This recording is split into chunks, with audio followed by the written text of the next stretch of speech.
ஸ்தோத்தரிக்கிறோம். இந்த நல்ல மகிழ்ச்சியான இந்த காலை வேலைக்காக உம்மை ஸ்தோத்தரிக்கிறோம் ஆண்டவரே. உம்முடைய தெய்வீக பிரசன்னம், தேவனோட அன்பும் கிருபையும் இரக்கமும் இந்த மாதத்தை கர்த்தரோட கரங்கள் நாங்கள் ஒப்புக் கொடுக்கிறோம். பரிசுத்த ஆவியானவரே எங்களை நடத்தும். பரிசுத்த ஆவியானவரே எங்களை ஆளுகை செய்யும். பரிசுத்த ஆவியானவரே உம்முடைய வழிநடத்தலை நாங்கள் பார்க்க வேண்டும்.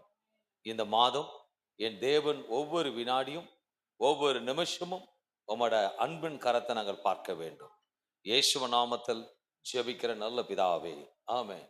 நல்ல தகப்பனே, ஆண்டவரும் இயேசு கிறிஸ்துவ நாமத்தில் இந்த அதிகாலை வேளையில இந்த மாதத்தின் துவக்கத்தில் உங்களை சந்திப்பதில் மிகவும் மகிழ்ச்சி அடைகிறேன். ஹல்லேலூயா.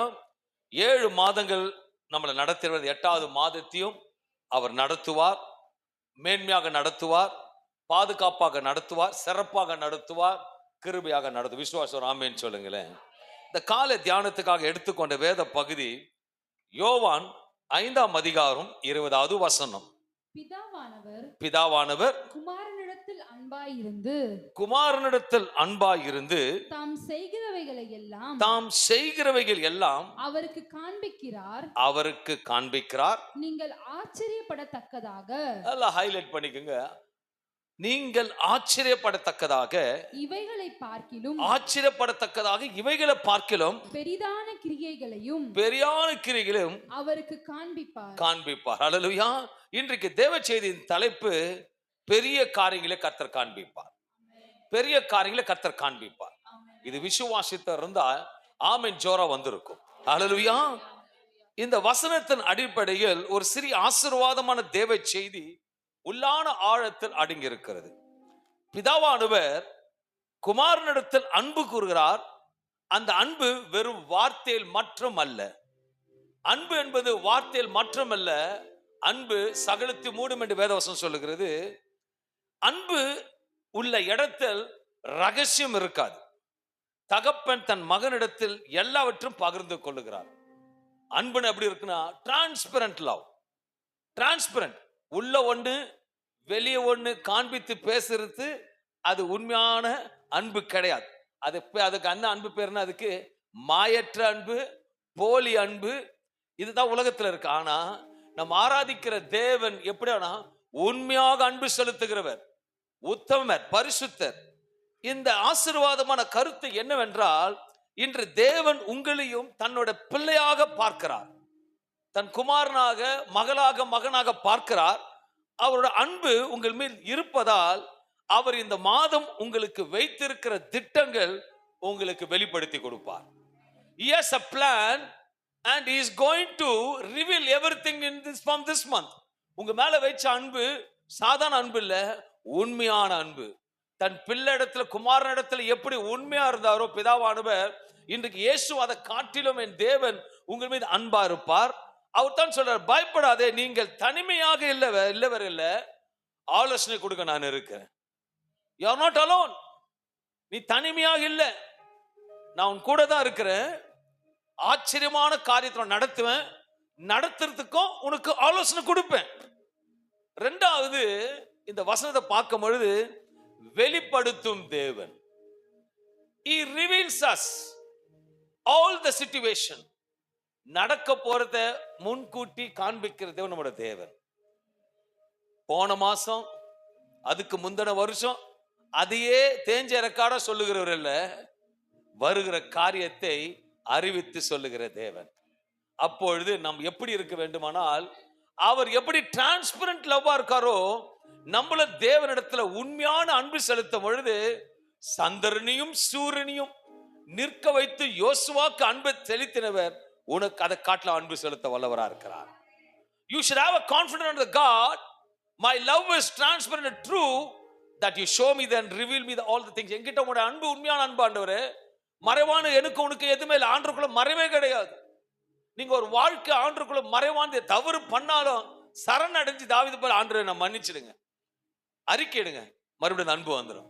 அந்த அன்பு 1 மூடாது, 2 மூடாது, 5 மூடாது, எவ்வளவு மூடுமா?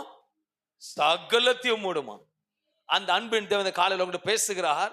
அவர் வெளிப்படுத்தும் தேவன் தாம் செய்ய போகிறவைகள் எல்லாம் உங்களுக்கு வெளிப்படுத்தி காண்பிப்பார்.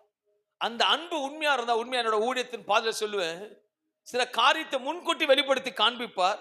அந்த வெளிப்படுத்தி காண்பிக்கிறத நானும் மனைவி இறுக்கமா பிடிச்சு கொண்டு வெளிப்படுத்துற காண்பித்த காரியத்தை நடக்க வரைக்கும் அவர் விட மாட்டோம். அவர் நடத்திய செய்வார். நீங்க ஒண்ணே ஒன்று சொல்றேன், நீங்க எல்லாம் மறந்துட்டு இருப்பீங்க. ஏன்னா நீங்களும் பிஸி ஷெட்யூல். அல்லேலூயா. காலையில எழுந்திருச்சு நைட் வரைக்கும் பிஸியா இருக்கிறீங்க. நீங்க எல்லாம் மறந்துட்டு இருப்பீங்க. ஆனா என்னால ஒண்ணு சொல்ல முடியும், நீங்க என்னைக்கு ரட்சிக்கப்பட்டு வந்தீங்களோ அன்னிலிருந்து உங்களுக்கு சொன்னதெல்லாம் அவர் எதையும் மறக்க மாட்டார். ஏன்னா அதனாலதான் அவர் பேரு மறக்காத தேவன், மாறாத தேவன், உண்மையுள்ள தேவன்.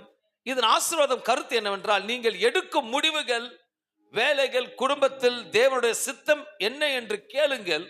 அவர் உங்களுக்கு வழியை காண்பிப்பது மாற்றமல்ல, இந்த மாதம் குழப்பமான சூழ்நிலைகளுக்கும் வெளிப்பாடுகளை கொடுத்து கர்த்தர் வெளிப்படுத்தி கொடுப்பார்.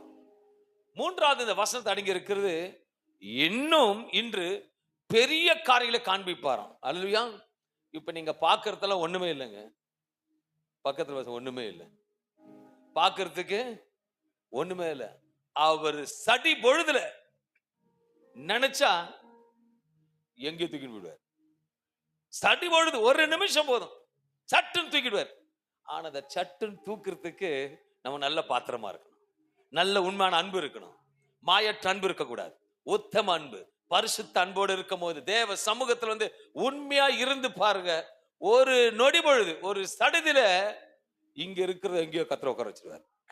அவர் தான் சொல்றாரு, ஆச்சரியமான காரியத்தை இந்த மாதத்துல உனக்கு காண்பிப்பது மட்டுமல்ல, ரிவீல் பண்ணி காண்பிக்க, குமாரனுக்கு ரிலீவ் பண்ணி காண்பது போல உங்களுக்கு ரிவீல் பண்ணி காண்பிப்பு. நீங்கள் ஆச்சரியப்படத்தக்கதாக இவைகளை பார்க்கிலும் பெரிதான கிரிகளை மகத்தான காரியத்துல நீங்க பார்க்க போறீங்க.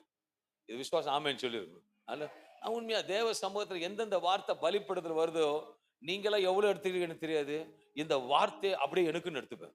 அல்லேலூயா. ரொம்ப உண்மையா சொல்றேன், நீங்க எப்படி எடுத்துப்பீங்க தெரியாது, நான் உண்மையா எனக்குன்னு எடுத்துப்பேன். ஏன்னா அப்பதான் கிரியை நடக்கும். ஆனா வசனம் சொல்லுது, நான் உனக்கு காண்பிப்பேன்னு சொல்லிட்டாருன்னா, அப்போ உங்களுக்கு பின்னாடி கர்த்தர் ஆயத்த பண்ணிட்டு இருக்கார், ரெடி பண்ணிட்டு முன்னாடி வந்து உட்கார வச்சிருவார். அல்லேலூயா. சொல்லுங்க, முன்னாடி வந்து உட்கார போகுது, முன்னாடி வரப்போகுது, நான் பார்க்க போறேன். அதான் ஆச்சரியம். அல்லேலூயா.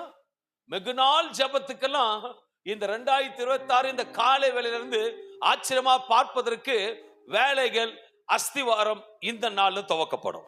இது விசுவாசி இன்று பெரிதான உங்க கண்கள் பார்க்க போகிறது. இது ஆசீர்வாதம் கருத்து என்னவென்றால், உங்கள் வாழ்க்கையில் இதுவரைக்கும் பார்க்காத ஆசீர்வாதத்தை விட பெரிய ஆசீர்வாதத்தை கர்த்தர் பார்க்க வைப்பார். ஆமென் சொல்லுவோமே. ஆமென். எப்படி இருக்கணும்னா, எனக்கு தான் அது. இந்த சபையில் இருக்கிறவங்க ஃபர்ஸ்ட் எனக்கு தான். பந்திக்கு எதுக்கு எப்படி போகணும், முந்திக்கணும். ஆண்டோட வார்த்தைக்கு ஒரு ஆமென் ஃபர்ஸ்ட் யார் சொல்றீங்க பார்ப்போம். இந்த ஃபாஸ்ட் தான் ஃபாஸ்டா உங்களுக்கு வரும். அல்லேலூயா. ஆமென். அப்படி கொஞ்சம் யோசிச்சு பாருங்க.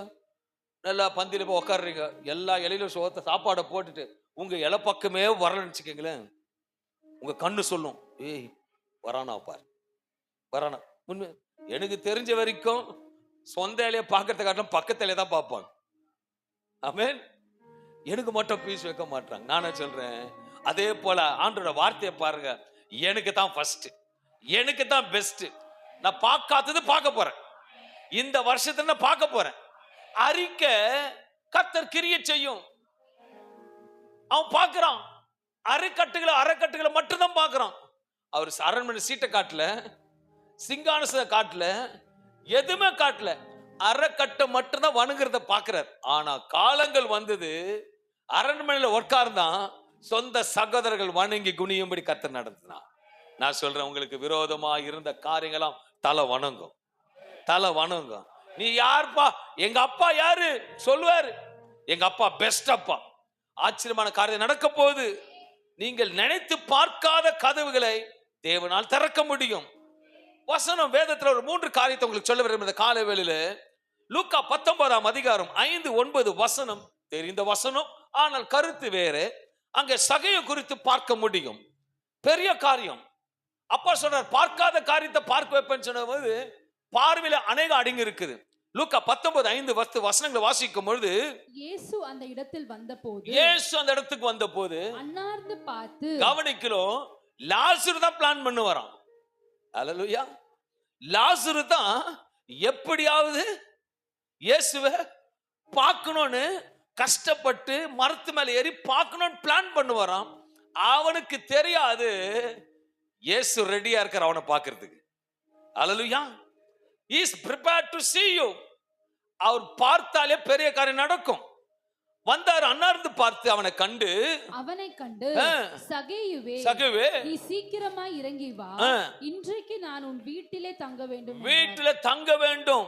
19 வசனம் சொல்லுகிறது, இயேசு அவனை நோக்கி பார்த்து சொல்றார், இயேசு அவனை நோக்கி, இன்றைக்கு இந்த வீட்டுக்கு ரட்சிப்பு வந்தது. நான் சொல்றேன், இன்றைக்கு இந்த ஆகஸ்ட் மாதம் உங்களுக்கு பெரிய ரட்சிப்பு வரப்போகிறது.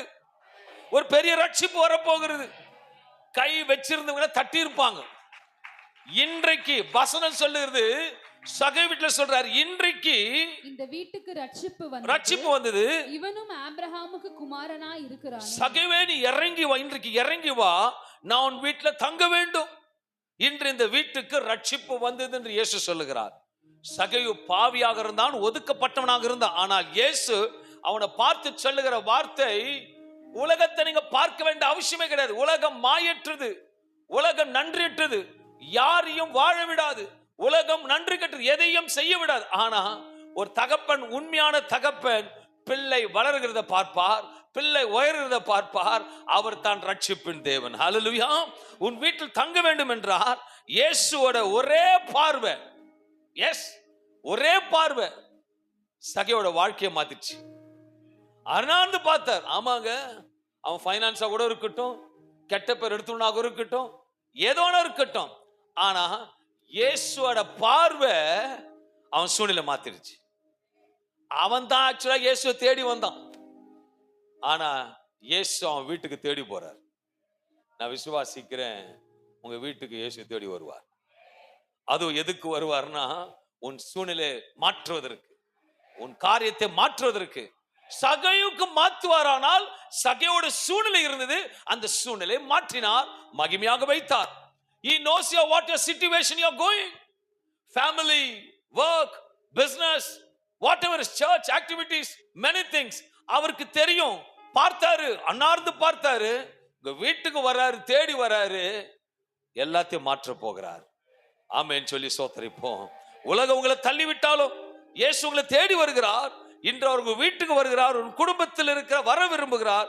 அவர் வந்தால் ரட்சிப்பு மாற்றமல்ல, சுகம், அன்பு, மகிமை, பிரசன்னம், ஆசீர்வாதம் இல்லாதவைகள் தேடி வரும். என்றால் தேடி வந்த தேவன் மகிமையா காரியத்தை செய்வார். அல்லேலூயா. அவரே தேடி வராருன்னா, அல்லேலூயா, அவரே தேடி வராருன்னா, அவர் படைச்சது சொல்லுங்களேன், படைச்சது விசுவாசத்தோடு சொல்லுங்க, எல்லாம் தேடி வரும், எல்லாம் தேடி வரும். ஐயோ சுகம் இல்லாம இருக்கு, சுகம் தேடி வரும். பீரோ காலியா இருக்கு, தேடி வரும். ஆமென் சொல்லுவோமே. பலவீனமா இருக்கிறான், பலன் தேடி வரும்.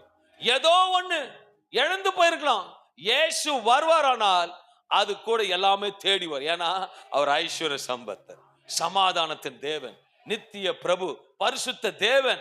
அவர் வருவாரானால் இந்த உலகத்தில் காரியம் மண்டிட்டு உங்க வீட்டுக்கு வரும். அவர் தான் சொல்லுகிறார், நான் பெரிய காரியங்களை காண்பிப்பேன். இரண்டாவது காரியத்தை பார்க்கும் போது சகை வீட்டுக்கு தேடி வந்தார். ஒரு பார்வை சகையோட ஹிஸ்டரியை மாத்திடுச்சு. ஆமென் சொல்லுவோமே. சகையோட ஹிஸ்டரியை மாத்திடுச்சு. அந்த ஏரியாவே மாறிடுச்சு. பொல்லாதவன் பா இவன், இவன் வீட்டுக்கு பாவி, இவன் வீட்டுக்கு போறாரு. அங்க போனாரு. சகவை இனிமேட்டு போறவங்க எல்லாம் அவனை பார்த்து மதிச்சிருப்பாங்களா இல்ல கோபப்பட்டிருப்பாங்களா? ஃபர்ஸ்ட் கோபம். ஆனா இயேசு வந்துட்டு போன பிறகு வாங்கிட்டாலும் எப்படி கொடுத்தானா? அப்ப அந்த கோபம் எல்லாம் முறைச்சு பார்த்ததெல்லாம் இன்னைக்கு பிரைஸ் தி லார்ட் ஐயா நல்லா இருக்கீங்களா கேட்பாங்களா இல்லையா? இதுதான் மனுஷனோட குணம். கொடுத்தாலும் கொடுக்காகட்டும் வாராத அன்பு இயேசு ஒருவர் மாற்றதான். அவர் தான் உங்க வீட்டுக்கு வரார், தேடி வருகிறார் மகிமை செய்வதற்கு. யோவான் 5ஆம் அதிகாரம் 8-9 வசனங்களை வாசிக்கும் போது இயேசு அவனை நோக்கி, இந்த வசனம் எதை குறிக்கிறதுனா பெதஸ்தா குளத்தில் வியாதிக்காரனை குறித்து பார்க்க முடியும். வசனத்தை வாசிப்போம். இயேசு அவனை நோக்கி, எழுந்திரு, உன் படுக்கையை எடுத்துக்கொண்டு நட என்றார். உடனே அந்த மனுஷன் சொஸ்தமாகி தன் படுக்கையை எடுத்துக்கொண்டு நடந்து போனான். 38 வருஷமா ஒரே இடத்துல இருக்கிறான். ஆனா இயேசு தேடி போனார், தேடி போறார். எழுந்து நின்று படுக்கை எடுத்துக்கொண்டு நட என்று இயேசு சொன்னார். 38 வருடங்களாக வியாதியில் கடந்த யாராலும் உதவி அல்ல. ஆனால் இயேசு வந்து ஒரே ஒரு வார்த்தையில சுகமானார். கேள்வியும் கேட்கல, நிபந்தனை போடல. நீண்ட நாள் பிரச்சனை, நீண்ட நாள் வியாதி, நீண்ட நாள் காரியம் அவன் வேதனையோடு இருந்தது. ஒரு நாளும் எதிர்பார்க்கல. ஆச்சரியமான காரியம் நடந்தது. எங்கிருந்து பலன் வந்தது தெரியல. தேடி வந்தவர் பலனை கொடுத்தார். தேடி வந்தவர் சுகத்தை கொடுத்தார். தேடி வந்தவர் அவன் வாழ்க்கையை மாத்திட்டார். தேடி வந்தவர் எல்லையை மாத்திட்டார். 38 வருஷமா ஒரே இடத்துல இருந்துவேன். 38 வருஷம் முடிஞ்சு ஃபர்ஸ்ட் டே எங்க இருக்கிறான்? அவன் வெளியே இருக்கிறான்.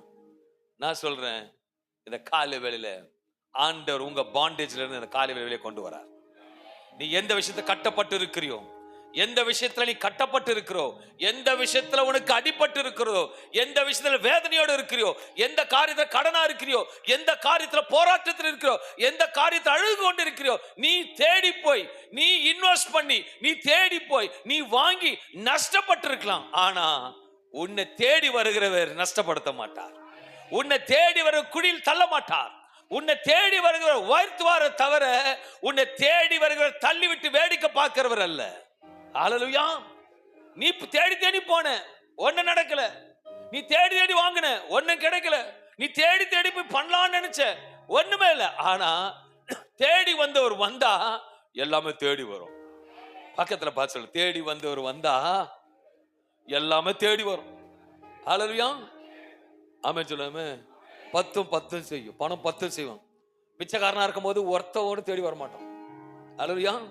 ஃபங்க்ஷன் கூட வர மாட்டான். ஹல்லேலூயா. அதே நீ ஒரு நல்ல வசதி வாய்ப்பு வந்த உடனே சொந்தக்காரன் போன் பண்ணுவான். ஹல்லேலூயா. வராத இன்விடேஷன் எதுக்கு வரும்? எதுக்கு? ஒரு வருஷம் ஒரு நகை வைப்பாங்களே, அதான் மனுஷன். ஆனா இயேசு தேடி வரார்.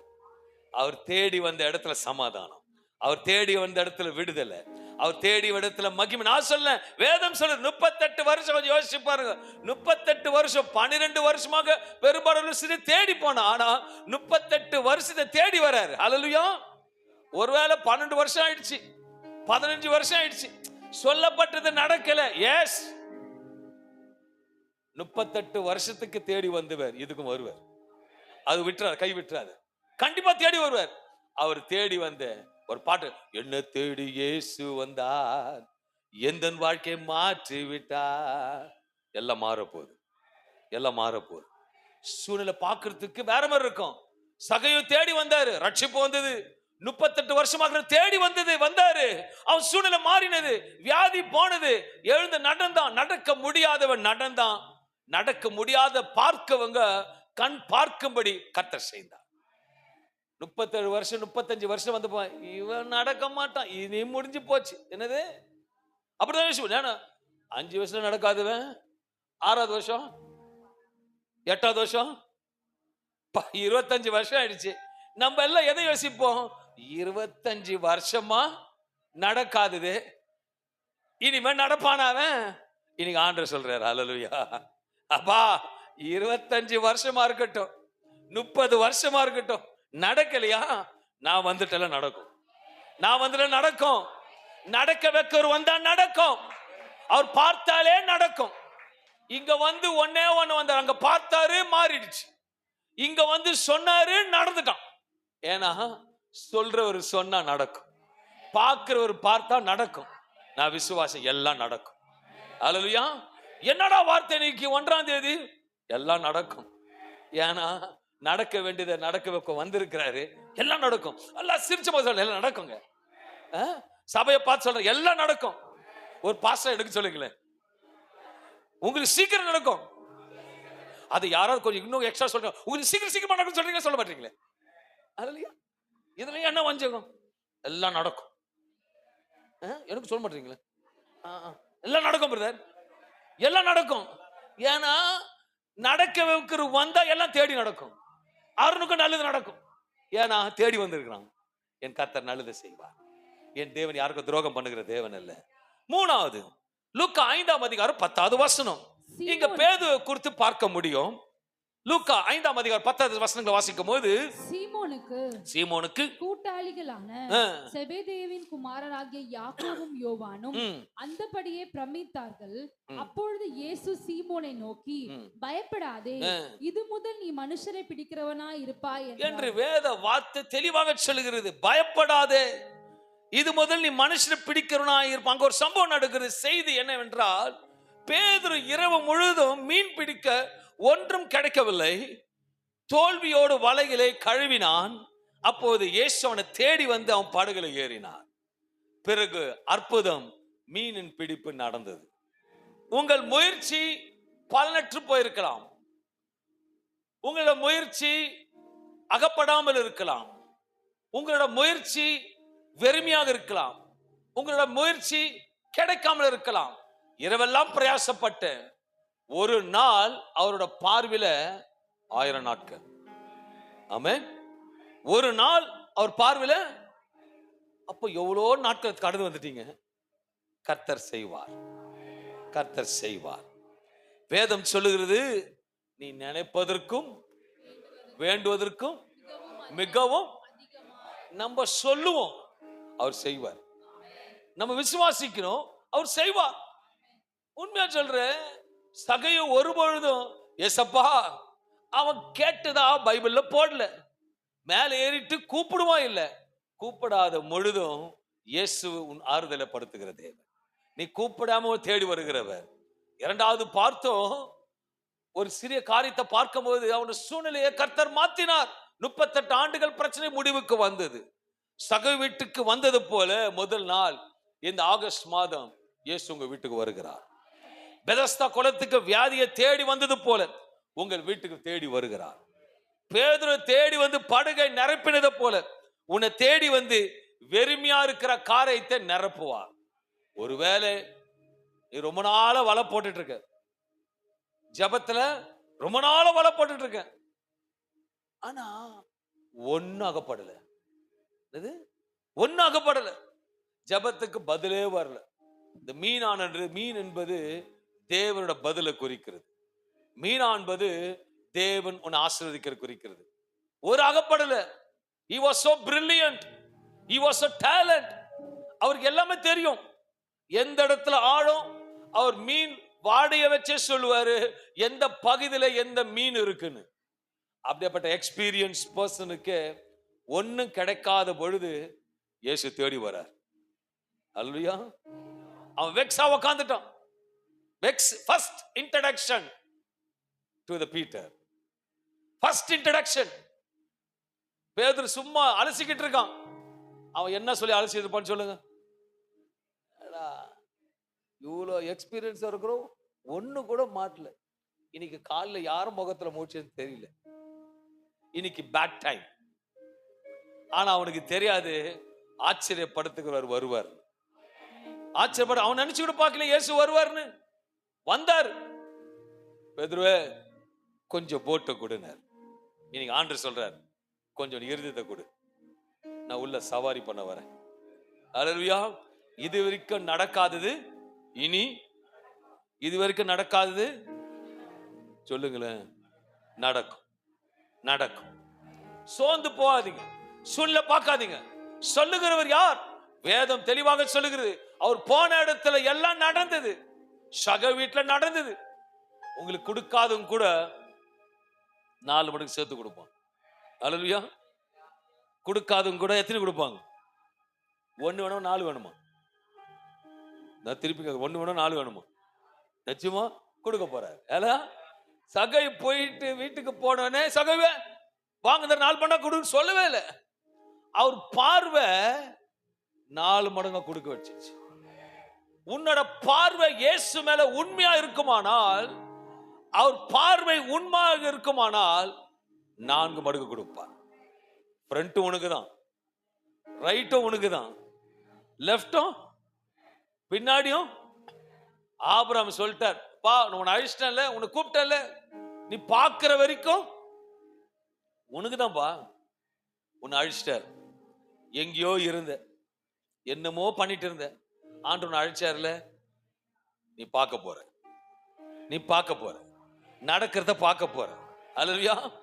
கையெல்லாம் எட்டு வந்தீங்கன்னா கை தட்டி அல்லேலூயா விசுவாசத்தோட சொல்லுவோம், நான் பார்க்க போறேன், நான் பார்க்க போறேன்.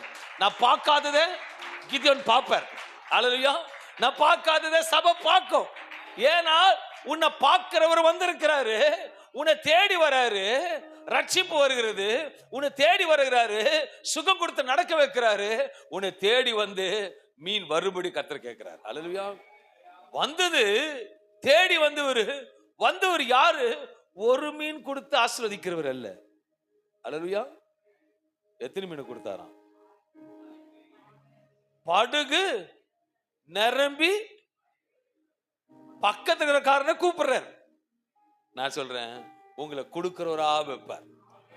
நீ வாங்குனதெல்லாம் போதும், இனி கொடு, நல்லா கொடு. எப்படி கொடுக்கணும்?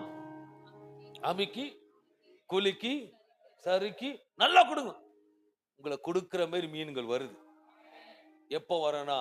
தானா வரும். நீ தேவசம் உண்மையா இருக்கும்போது, இந்த மாதத்துல இந்த கர்த்தரோட சித்தத்துக்கு ஒப்பு கொடுக்கும் போது, அன்பான தேவ பிள்ளை, தொடர்ச்சியா 4 தினத்தை மறுபடியும் பேசுவேன். என் கர்த்தர் நல்லவர். மறுபடியும் துவக்கத்தில் வசனத்தை வாசித்து போல யோவான் அந்த வசனத்தை வாசிப்போம். யோவான் 5:20 பிதாவானவர் குமாரனிடத்தில் அன்பாயிருந்து, பிதாவானவர் குமாரனிடத்தில் அன்பாயிருந்து தாம் செய்கிறவைகளை எல்லாம் அவருக்கு காண்பிக்கிறார். காண்பிக்கிறார். ஆண்டவர் உங்களுக்கு செய்கிறதெல்லாம் காண்பிக்க போகிறார். இந்த மாதம் அவர் செய்கிறதெல்லாம் காண்பிக்க போகிறார். நீங்கள் ஆச்சரியப்படத்தக்க, அது எப்படி காண்பிப்பார்னா, ஆச்சரியப்படத்தக்கதாக காண்பிப்பார். இவைகளை பார்க்கிலும், இப்ப இருக்கிறத பார்க்கிலும் பெரிதான கிரியைகளை அவருக்கு காண்பிப்பார். உங்களுக்கு காண்பிக்க போகிறார். பெருசா காண்பிக்க போகிறார். நான் சொல்லல, வேதம் சொல்லுகிறது. தகப்பனே, இந்த அதிகால வேளையில, இந்த அதிகால பூர்ணமான வேளையில பூர்ணத்தின் பரிபூர்ணத்தை கொண்டு போகும்.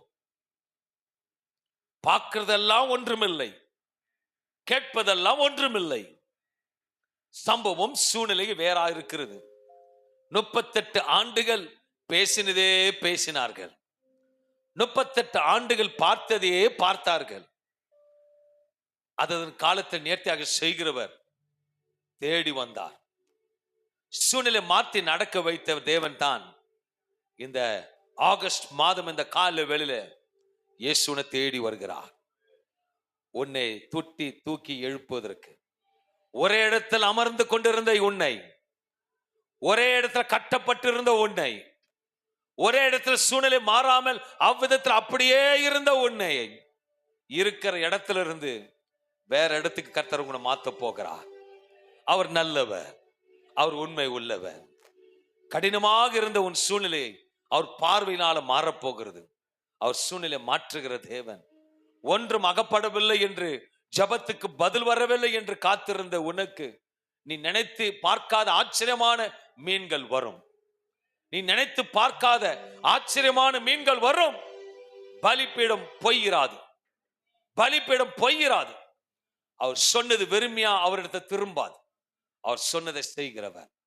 தகப்பனே, இந்த அருமையான அதிகாலை வேளையில தேவனோட சமூகத்துல ஒப்பு கொடுக்கிறேன். எல்லா கைகளை உயர்த்துவோம். தகப்பனே, இந்த காலை வேளை விசுவாசத்தோடு தாகத்தோடு பிள்ளைகள் வந்திருக்கிறார்கள். என் தேவ நாமத்தை உயர்த்தும்படியாக வந்திருக்கிறார்கள். என் கர்த்தர் நாம உயர்த்தும்படியாக, கர்த்தரோட தெய்வீக அழைப்பு, தேவன் வழிநடத்தல் நடப்பு இவரை நடத்தட்டும். நீ தேடி வந்திருக்கிறீர். ஆச்சரியத்தக்கதாக இவர்களை காண்பிக்க போவதற்காக நன்றி செலுத்தி, இவர் கண்கள் அதிசயங்களை பார்க்கட்டும், இவர் கண்கள் அதிசயங்களை பார்க்கட்டும். அப்படி செய்ய போவதற்காக நன்றி செலுத்தி இந்த கால வேளையில பிதா, குமாரன், பரிசுத்தாவின் நாமத்தில் வாழ்த்தி இவர்களை ஆசீர்வதிக்கிறேன். இரக்கமுள்ள ஜீவன் நல்ல பிதாவே. ஆமென், ஆமென், ஆமென்.